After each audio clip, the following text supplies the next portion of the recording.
Hey guys, I'm David from the Jordan Howerton Band, and I'm going to walk through some gear for you here. I'm just going to go in order from guitars, pedal board to amp. So starting with guitars, my primary guitar here is the Gibson. It's a Les Paul Traditional, and I like the gold top a lot, but all Les Pauls I'm a big fan of. I think they're more versatile, honestly, than their reputation would have you believe. So that's what I play the most.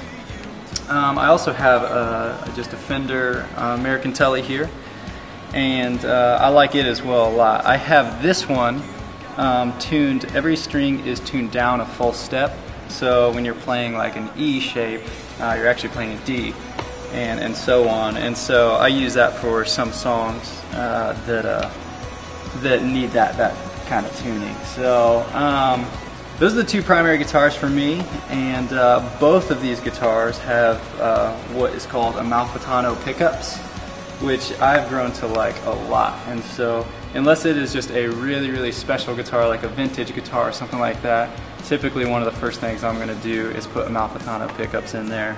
I really like them a lot. So those are the two guitars. Let me take you to the pedal board over here.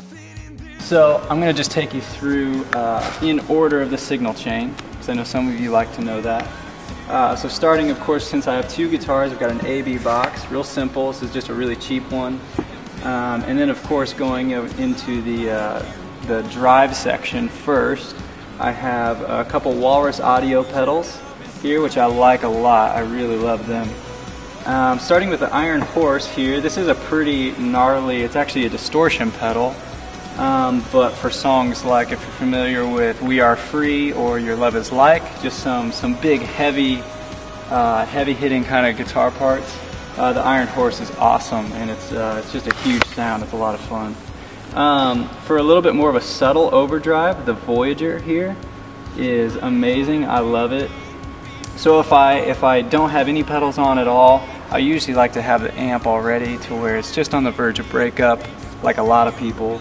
And then this one going into the second stage of overdrive is just perfect. I just feel like that's what it was made for. So moving along, it's just I have a volume pedal here. This is just a Ernie Ball volume pedal Junior. This one has been modded from This One's Mine Effects, if you haven't heard.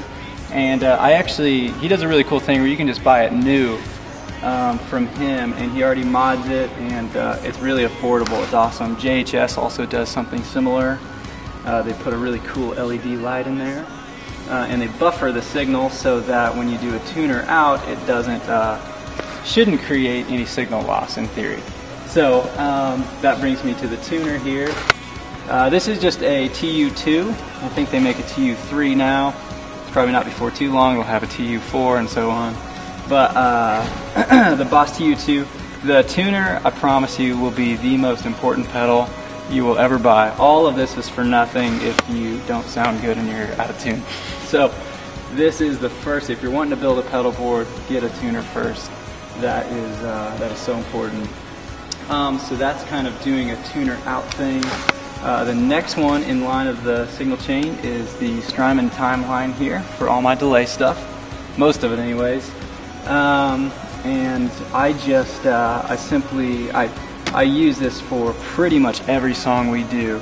And what I'll do is, if you get a shot over here, I write down the set list, as you can see, and then over here I have, these are presets for the timeline here. So let's say if we're starting a night, I have presets that are saved up in higher banks that I will then save and put in order of the night, so that if we're doing a live, I'll just be able to do 0A going right into Joy, and I put it right in order into 0B, and so on. So that is super nice, so that I'm not always having to tap in between songs. That has saved me so much time, and I can put a little bit more attention into transitions and things like that, that I'm not always having to worry about getting everything ready for the next song. So between this and then my DD20 here, I feel like I can cover all the songs and then transitions with the DD20, so it kind of covers all the bases there. But so yeah, I think it goes from here into the DD20, and it's just a micro pog, real simple. going into the New Neighbor Technology Wet Reverb, which is an incredible pedal. A lot of you have probably already seen it. A lot of people really like it, but it's really versatile. So right now, I'll typically have it. These are just a pretty typical settings for me if I'm just going to use it in any song. Now, if I wanted to use more of a transition kind of thing, the real spacey thing you hear a lot, right there, I kind of have the settings like this. And maybe later I can like show you and demonstrate a little bit of that, but for now, that's just kind of it. So it's all very simple, honestly. I don't have a stacked pedal board like you might see other people have, but I feel like it gets the job done. It's pretty simple, but I know exactly the function of every single thing on here, which helps a ton. So it's all pedaled, powered by the Voodoo Lab Pedal Power 4x4. And the reason I got the 4x4, I think it's kind of a new thing, but the voltage, I think the current and voltage is rated a little bit higher, so you can do things like the timeline with it, as opposed to maybe the old school pedal power that they used to have. So this is everything. Going out, this would be my last pedal. So going out, I'm going into a radial. We call it the SGI, so it's a studio guitar interface. And what that does is this yellow block right here, I just go plug straight in, and then you can have an XLR cable that runs to another yellow block, and it goes straight to my amp. So I'll take you there right now and we'll check out the amp. Alright, so as you can see, with the SGI interface, I can put this in a room over, I can put this in another building probably, and you won't get any signal loss because running XLR a long distance creates less signal loss than a 1/4 inch, just your standard instrument cable. So it does two things. One thing, it gets it far enough away that it isolates the cabinet to where I don't have to have it right behind me on stage messing with the mix, the overall mix of the actual sound.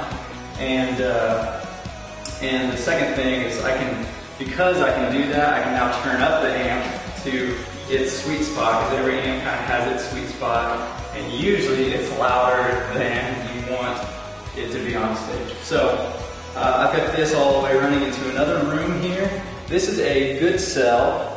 It's called a Custom 33, and it's basically like a modded AC30 in a way. I know the controls are a little bit more simple than AC30, but it's like a 1-channel hand-wired AC30 in a lot of ways. It's a 212 combo amp, and it runs DL84s. It's a really glassy, really nice sound, and it's really, really versatile.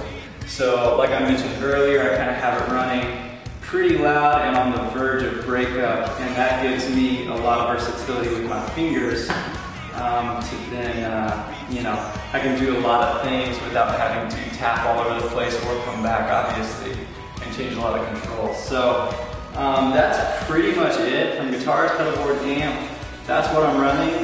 If you have any other questions, please let me know in the comment section or something like that. And I'd love to talk with you about it. But that's a general idea of what I do, basically from event to event, and I hope to talk to you soon. Thanks for watching.